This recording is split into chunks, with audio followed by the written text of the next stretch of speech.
Singapore மாதிரி எங்கட நாடு மாறணும்ன்றது தான் இன்றைக்கு இலங்கைக்குள்ள இருக்கக்கூடிய பெரும்பாலான மக்களினுடைய மிகப்பெரிய கனவு.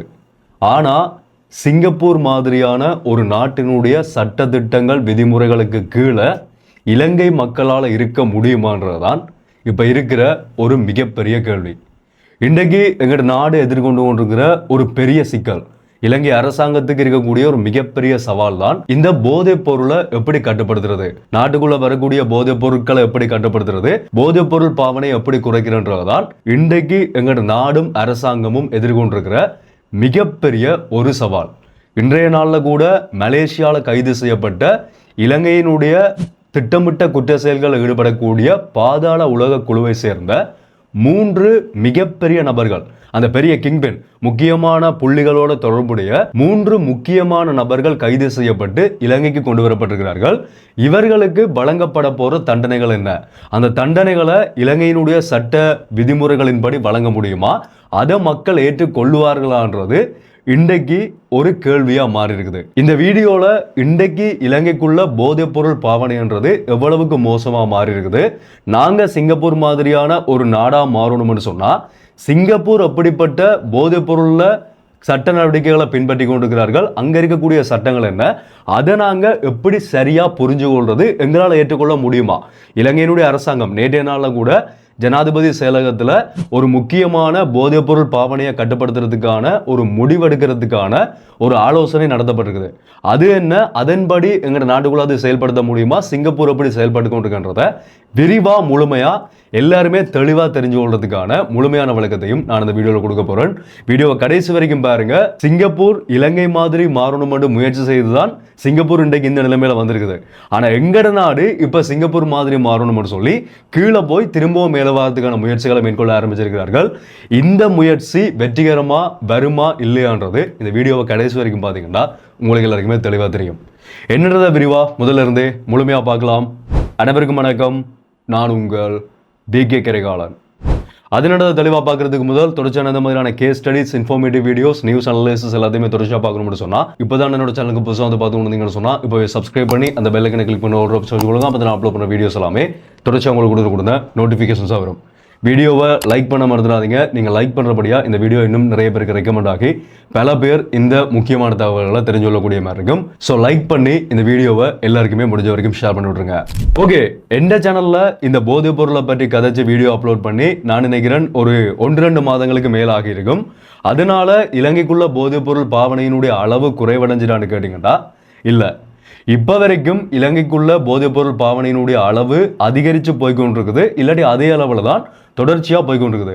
அது எந்த அளவுக்கு இன்றைக்கு எங்கள் நாட்டுக்குள்ளே மாறி இருக்குன்னு பார்த்தீங்கன்னா, பாடசாலைகள்ல இருந்து மத தலங்கள் வரைக்கும் ஒரு நாட்டுக்குள்ள அதிகமான ஒழுக்கம், ஒரு கட்டுப்பாடு பேணப்படுற இடங்கள் பாடசாலையாக இருக்கும். இந்த மத தலங்கள், கோவில்கள், தேவாலயங்கள், பௌத்த ஆலயங்கள், பள்ளிவாசல்கள், இந்த மாதிரியான மத தலங்களில் அதிகமான ஒழுக்கங்கள் கடைபிடிக்கப்படும்.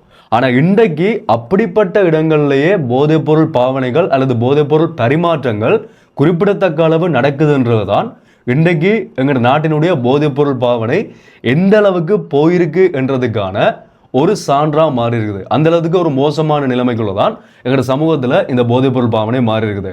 ஸோ இந்த போதைப் பொருளை கட்டுப்படுத்துறதுக்கான செயல்பாடுகளை எவ்வளவுக்கு இலங்கையினுடைய அரசாங்கங்கள் மேற்கொண்டாலும் இன்றைக்கு வரைக்கும் அதை ஒரு கட்டத்துக்கு மேலே கட்டுப்படுத்த முடியாமல் நாட்டுக்குள்ளே வரக்கூடிய போதைப் பொருட்களையும் கட்டுப்படுத்த முடியாத நிலையில தான் எங்களோட நாட்டினுடைய அரசாங்கத்தினுடைய நிலைமையும் இன்றைக்கு மாறி போய்கொண்டிருக்குது.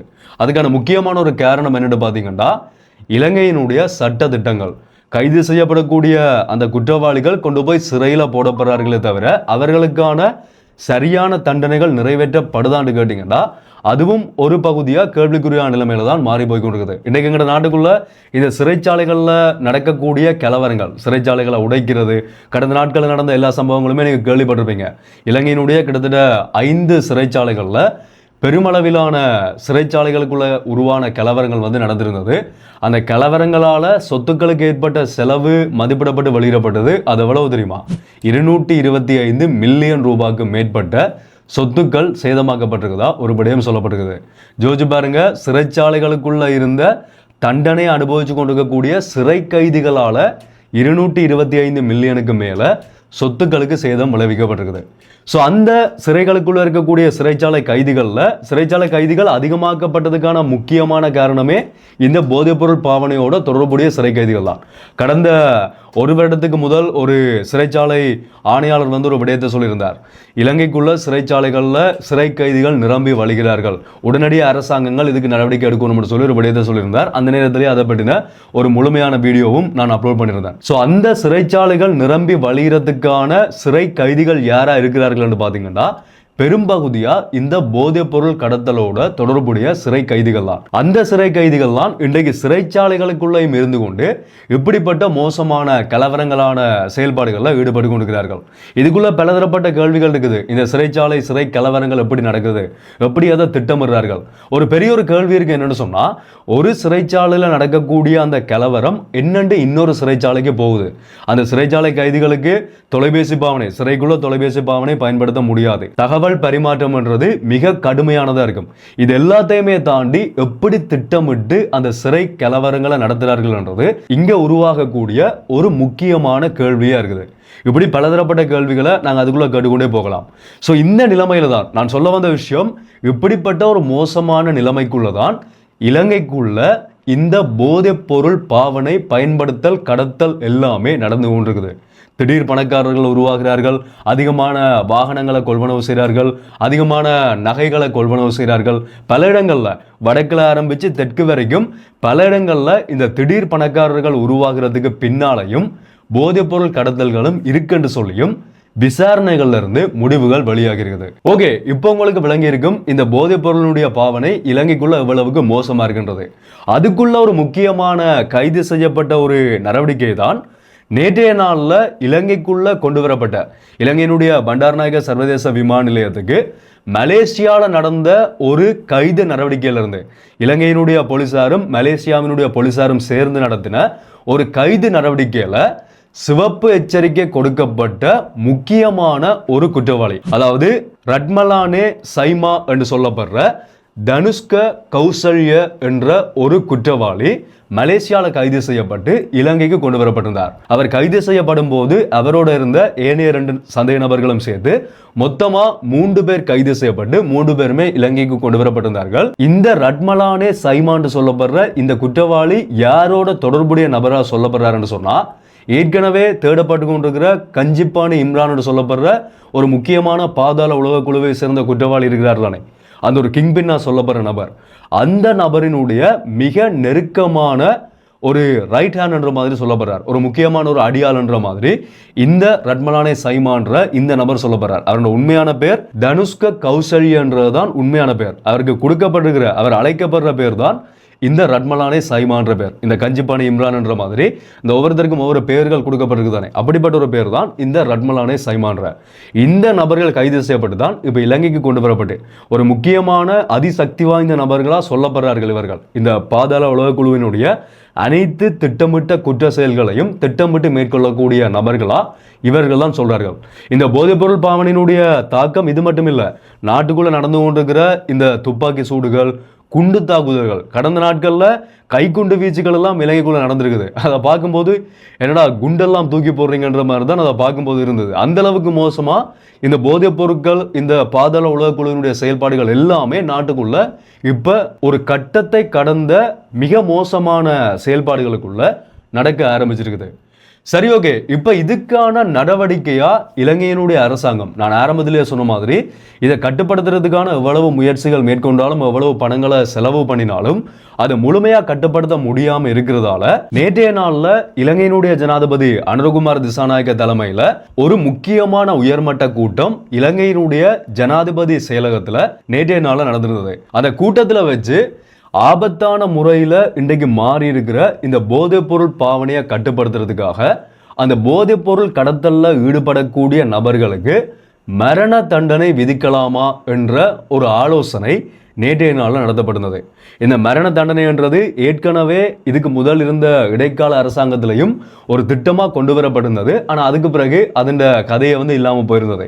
ஆனால் இப்போ திரும்பவும் அதுக்கான ஒரு ஆலோசனை, இது முழுமையாக முடிவுக்கு வந்த ஒரு நடைமுறை இல்லை, ஒரு ஆலோசனையாக அந்த கடத்தல்களில் ஈடுபடக்கூடிய நபர்களுக்கு இதை கட்டுப்படுத்துறதுக்கு வேற வழி இல்லை என்றபடியா கடுமையான தண்டனைகளை விதிக்கிறதன் மூலமா இந்த போதைப்பொருள் பாவனையை கட்டுப்படுத்துறதுக்காக மரண தண்டனை கொடுக்கலாமா என்ற ஒரு ஆலோசனையை நேற்றைய நாளில் நடத்தியிருந்தார்கள்.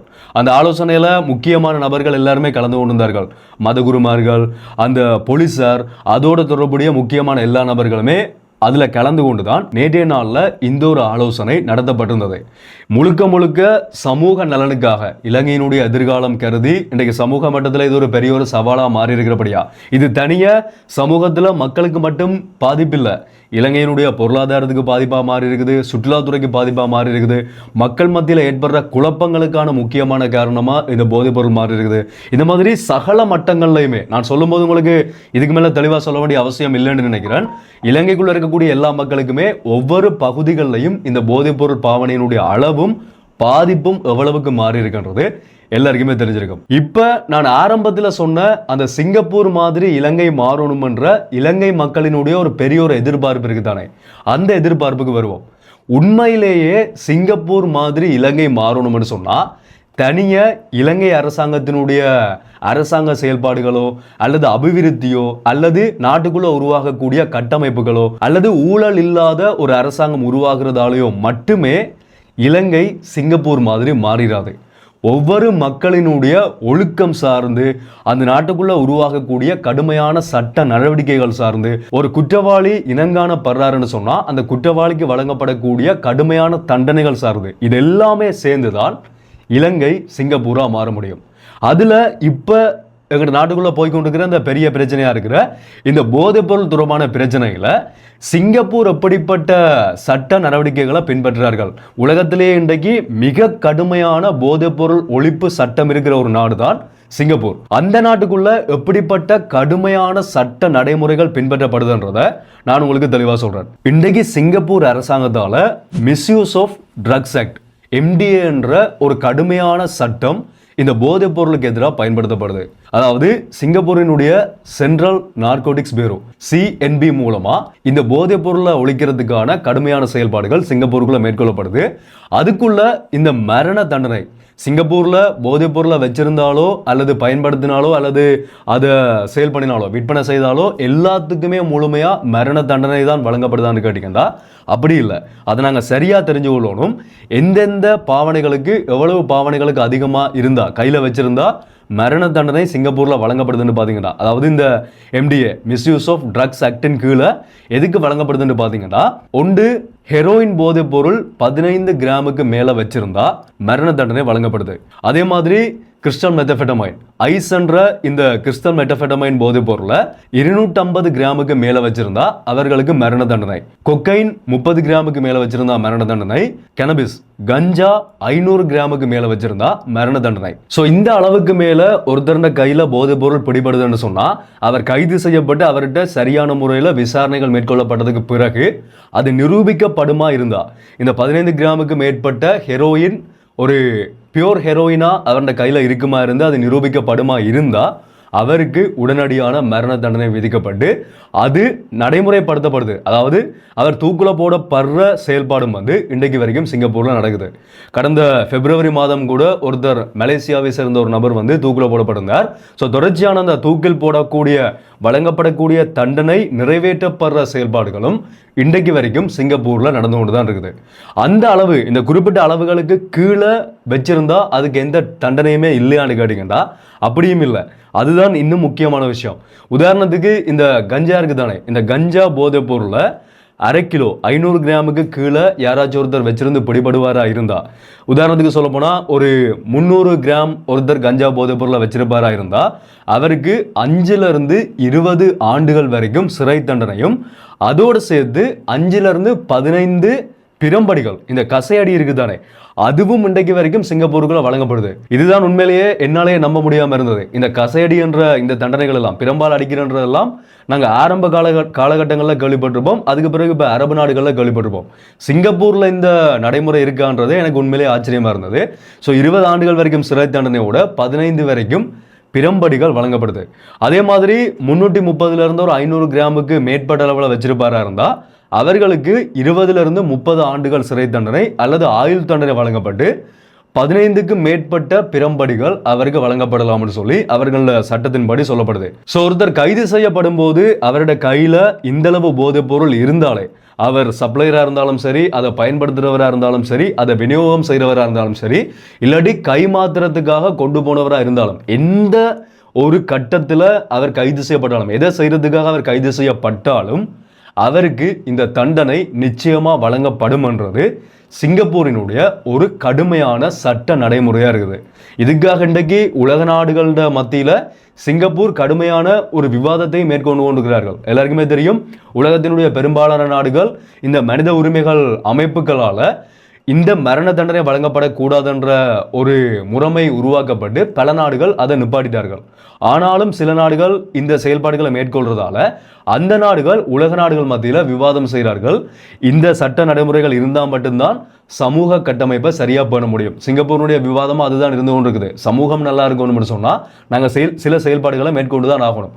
எல்லாருக்குமே தெரியும் தானே, ஒரு நாட்டில் குற்றங்கள் குறைபாடுன்னு சொன்னால் தண்டனைகள் அதிகரிக்கப்படணும். ஸோ அதுதான் சிங்கப்பூரினுடைய ஒரு பின்பற்றக்கூடிய ஒரு நடைமுறையாக இருந்து கொண்டிருக்குது. அதை பின்பற்றி தான் இன்றைக்கு வரைக்கும் அவர்களோட சமூக கட்டமைப்பை சிங்கப்பூர் பாதுகாப்பானதாக கொண்டு போய் கொண்டிருக்கிறார்கள். ஸோ இன்றைக்கு உலகத்தில் சிங்கப்பூரோட பொருளாதாரமாக இருந்தாலும் சரி, அவர்களோட அந்த கட்டமைப்பு பாதுகாப்பாக இருந்தாலும் சரி, இவ்வளவு தூரத்துக்கு உயர்ந்து நிற்கிறதுக்கு தனிய நாட்டினுடைய அரசாங்கமோ அல்லது அபிவிருத்தியோ மட்டுமே காரணம் இல்லை. இப்படிப்பட்ட மிக கடுமையான சட்டத்திட்டங்கள் தான் அந்த நாட்டினுடைய வளர்ச்சிக்கான முக்கியமான காரணமாக இருந்து கொண்டிருக்குது. இதே மாதிரி எங்கட நாட்டுக்குள்ளேயும் இந்த சட்டத்திட்டங்கள் அமுல்படுத்தப்படுமா இருந்தால் எங்கட மக்களால், மக்களினுடைய மனநிலையால் இதை ஏற்றுக்கொள்ள முடியுமான்னு கேட்டால் அது இன்றைக்கு பெரிய ஒரு கேள்விதான். ஏனென்றா இந்த மனித உரிமைகள் அமைப்புகள், இந்த மரண தண்டனைக்கு எதிரான செயல்பாடுகளை செய்யக்கூடியவர்கள், இவர்களினுடைய அழுத்தங்களாலையும் மக்களினுடைய மனநிலைகளாலையும் முழுமையா இந்த சட்டத்தை அமுல்படுத்த முடியுமான்னு கேட்டால் அதுவும் அரசாங்கத்துக்கு ஒரு சிக்கலான நிலைமையாக தான் எங்கள் நாட்டுக்குள்ள இருக்கின்றதும் நாங்கள் இங்கே கவனிக்க வேண்டிய முக்கியமான விஷயம். அதுக்கும் ஜனாதிபதி அனுரகுமார திசாநாயக்க அவர்கள் அந்த கூட்டத்தில் இன்னொரு விடயத்தையும் சொல்லியிருந்தார். மக்களினுடைய மனநிலைகளும் மாறணும், மக்களும் இதுக்கான சரியான ஒத்துழைப்பை வழங்கணும். அப்போதான் நாட்டினுடைய இந்த சிக்கல்களை எங்களால் குறைக்க முடியும், இந்த போதைப் பொருளை கட்டுப்படுத்த முடியும்னு சொல்லி அவரே அந்த விடயத்தையும் சொல்லியிருந்தார். நாங்கள் எவ்வளவு தூரத்துக்கு யோசிக்கிறோம்னு சொன்னால் அரசாங்கம் எவ்வளவுக்கு யோசிப்பார்கள். ஸோ எல்லாத்தையுமே சிந்திச்சு தான் அந்த நடைமுறையை கொண்டு வரதுக்கான முயற்சியை இப்போ மேற்கொண்டிருக்கிறார்கள். என்னை பொறுத்த வரைக்கும் எல்லா இடங்கள்லையுமே இந்த மரண தண்டனை எல்லா கைதிகளுக்குமே விதிக்கப்படணும்ன்றது நான் சொல்ல வரல. ஆனால் மிக கடுமையான குற்றங்களில் ஈடுபடக்கூடிய கைதிகளுக்கு கட்டாயமாக இந்த மரண தண்டனை விதிக்கப்பட்டு நிறைவேற்றப்படுமா இருந்தால் சமூகத்தினுடைய ஒழுக்கம் கட்டமைப்புன்றது சரியான முறையில் இருக்கும். இந்த போதைப்பொருள் பாவனை, பெண்களுக்கு எதிரான குற்றங்கள், பாலியல் ரீதியான குற்றங்கள், ஏனைய செயல்பாடுகள், இந்த மாதிரியான கடுமையான மோசமான குற்றங்களுக்கு மரண தண்டனை விதிக்கப்பட்டு நிறைவேற்றப்படுமா இருந்தா எங்கட நாட்டினுடைய எதிர்காலமும் சமூகத்தினுடைய ஒழுக்கமும் சரியா இருக்கும்ன்றது என்னுடைய ஒரு நிலைப்பாடு. இந்த மாதிரி நீங்க என்ன நினைக்கிறீங்க? இந்த மரண தண்டனை விதிக்கப்படலாமா? அப்பதான் இந்த போதைப் பொருளை கட்டுப்படுத்த முடியுமா? அல்லது உங்கள்கிட்ட வேறு ஏதாவது சரியான தண்டனைகள், இதை குறைக்கிறதுக்கான முயற்சிகள் இருக்கா? நீங்க என்ன நினைக்கிறீங்கன்றத தாராளமாக கீழே கமெண்ட்ல சொல்லிடலாம். ஸோ இந்த ஒரு முக்கியமான விடயத்தை தான் இந்த வீடியோவில் உங்களுக்கு தெரியப்படுத்தணும்னு நினைச்சிருந்தனால் இதை பற்றி உங்களுடைய கருத்துக்களையும் நீங்க தாராளமாக கீழே கமெண்ட்ல சொல்லுங்க. தொடர்ச்சி வரக்கூடிய எல்லா அப்டேட்ஸையுமே நான் உங்களுக்கு அப்டேட் பண்றேன். அப்டேட்ஸ் நீங்க பார்க்கணும்னு சொன்னா சப்ஸ்கிரைப் பண்ணி அந்த பெல் ஐகானை கிளிக் பண்ணி ஆல் ஆப்ஷன் கொடுங்க. அப்போ அப்லோட் பண்ண வீடியோஸ் எல்லாமே தொடர்ச்சி உங்களுக்கு கொடுங்க நோட்டிஃபிகேஷன்ஸாக வரும். ஸோ மீண்டும் ஒரு வீடியோவில் சந்திப்போம். நன்றி.